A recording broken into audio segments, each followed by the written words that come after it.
पिछले कुछ दिनों की तरह आज भी विकास कॉलेज देर से पहुंचता है।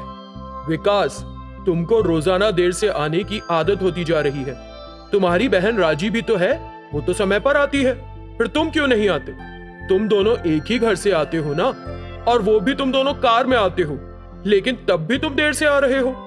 इन दिनों तुम गैर जिम्मेदार और आलसी होते जा रहे हो विकास।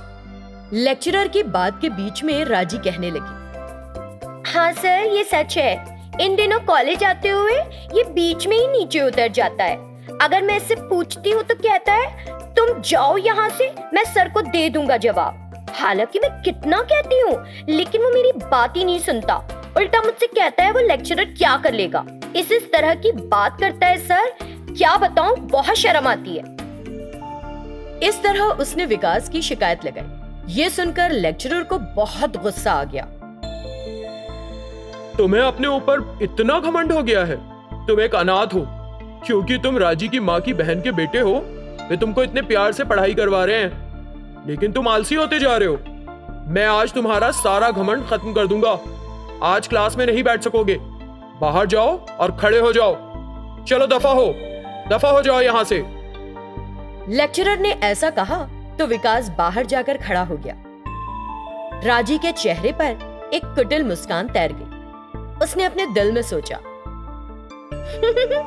मजेदार रहा। रोज मुझे लेक्चरर से कुछ न कुछ कहकर उसे पिटवाना और डांट खिलवाना चाहिए, तभी मुझे मजा आएगा। कल के लिए कुछ और सोचूंगी। बाहर गर्मी थी और विकास ने चप्पल नहीं पहनी हुई थी। उसके पैरों में छाले हो गए थे। उसकी आंखों से आंसू लुढ़क रहे थे।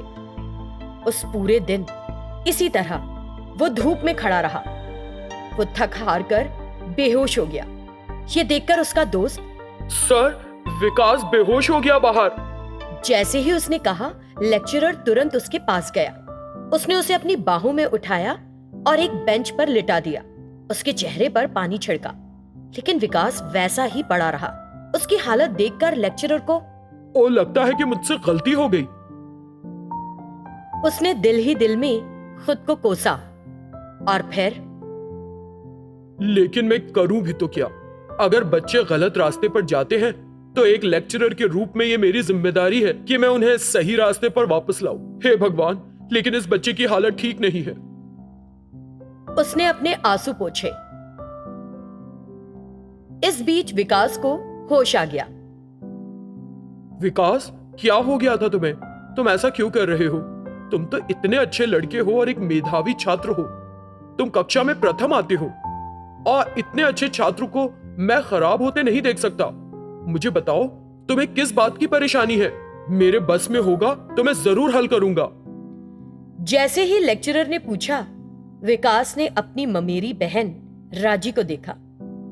तब राजी ने विकास को ना बताने का इशारा किया। विकास चुप रह गया। हालांकि लेक्चरर ने बहुत कहा, लेकिन वो कुछ नहीं बोला। उसकी आंखों से आंसू बहते रहे। वो इस तरह व्यवहार क्यों कर रहा है? ये सोचते हुए उन्होंने विकास के पैरों को देखा। धूप में खड़े होने की वजह से उसके पैरों में छाले पड़ गए थे।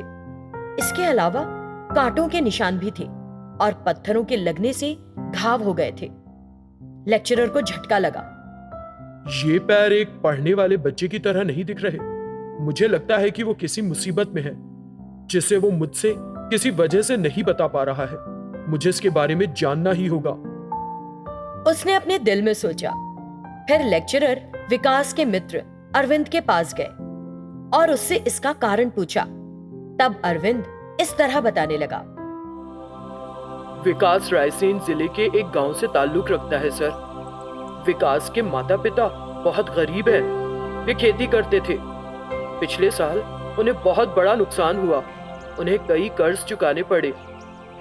उन कर्ज का भुगतान ना कर सकने से उन्हें अपना गांव छोड़ना पड़ गया, क्योंकि वे विकास की पढ़ाई को बीच में नहीं रोकना चाहते थे सर। विकास की मां ने उसे पढ़ने के लिए अपनी अमीर बहन श्रीदेवी के घर भेज दिया, लेकिन राजी, जो उसकी मासी की बेटी है, उसे उसका आना बिल्कुल पसंद नहीं आया।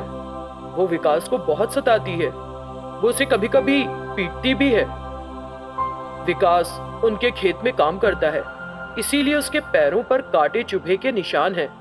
हालांकि वो अपनी पढ़ाई बहुत अच्छी तरह से करता है, फिर भी वे उसकी ठीक से देखभाल नहीं करते। वे उसे ठीक से खाना तक नहीं खिलाते। लेकिन विकास का अपना कोई सहारा नहीं होने से वो इन सब बातों को किसी से नहीं कह पाता और अकेले बैठकर रोता रहता है। राजी ही विकास के स्कूल देर से आने का कारण भी है। राजी ने आज जो कुछ भी कहा वो पूरी तरह से झूठ था। राजी और विकास कार में साथ घर से निकलते जरूर है सर, लेकिन कुछ दूरी के बाद राजी विकास को कार से नीचे उतार देती है। वहां से विकास पैदल स्कूल आता है। यही कारण है कि रोजाना उसे देर हो जाती है। अरविंद ने सब कुछ बता दिया। ओह, ऐसी बात है। मुझे विकास को सताने के लिए राजी और उसके परिवार को सबक सिखाना होगा। ये मैं करके रहूंगा। लेक्चरर ने अपने मन में ठाना। रेनीगुंटा गांव में यादव नाम का एक चरवाहा था। यादव के पास कई भैंसें थी। रोज वो उन्हें जंगल में ले जाता था, शाम तक उन्हें खाना खिलाता था और अंधेरा होने पर वापस लौटा लाता था। रोज वो जाते समय एक खाने का डिब्बा ले जाता था। रोज की तरह वो उस दिन भी गया, लेकिन उस दिन लौटते हुए जरा देर हो गई और अंधेरा होने लगा।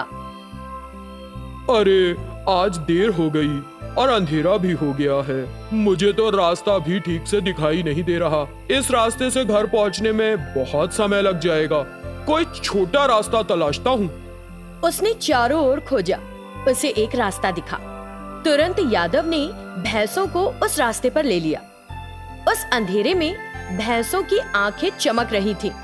हालांकि यादव को ठीक से रास्ता नहीं दिखाई दे रहा था, लेकिन वे स्पष्ट रूप से रास्ता देख सकती थी। वो भैंसों के पीछे पीछे चलने लगा।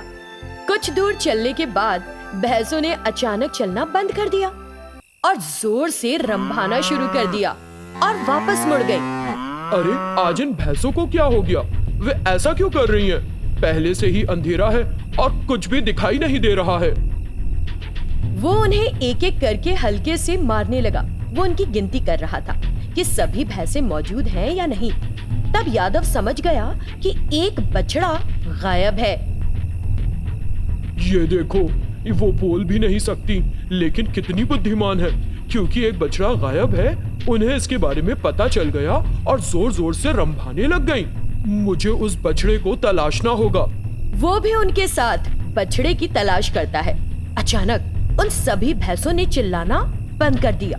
उनकी आंखें बड़ी हो गईं और वे बेहद डर गईं। एक तरफ घूरने लगी। अब फिर से क्या हुआ इन्हें? अब तक वे रंभा रही थी और अब अचानक चुप हो गई। क्या हो गया? क्या फिर कोई गायब हो गया? उसने उस तरफ देखा जिस तरफ भैंसें घूर रही थी। वहां एक भूतनी थी, बेहद खतरनाक। ये देखकर यादव चौंक गया और भय से कांपने लगा। बछड़ा उस भूतनी के पास था। कैसे? अगर मैं उसे छुड़ाने के लिए जाऊंगा तो ये भूतनी तो मुझे ही मार डालेगी। इसे छोड़ दूं तो मेरे द्वारा लाई गई भैंस के बछड़े को मार देगी।